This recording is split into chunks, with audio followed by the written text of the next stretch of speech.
Bonjour à tous, dans notre paracha, on étudie sur les pierres qui étaient dans le Choshen et là, avec les noms des tribus, et c'était gravé dans la pierre. Mais en fait, ce n'était pas vraiment gravé, ça s'ouvrait par elle-même.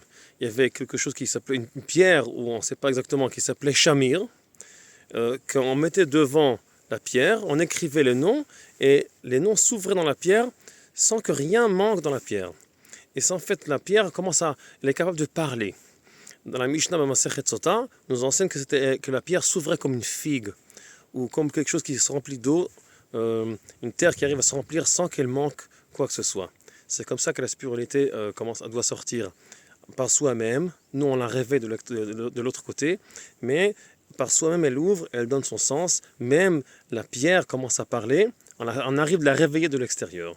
Dans la Mishnah on nous enseigne que à la maison, quand le temple est fini, alors aussi il n'y a plus le shamir qui arrive à faire sortir ça.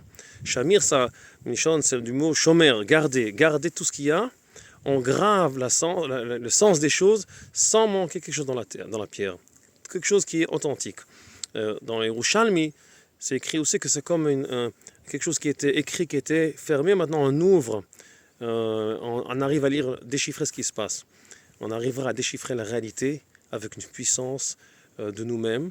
Et quand on sera une grande lumière, alors la lumière va s'allumer de l'autre côté, le sens va sortir de l'autre côté, sans qu'on devra l'obliger et à faire lui manquer quelque chose, graver et forcer le sens de la réalité. Ça va sortir de soi-même, ça va naître de soi-même.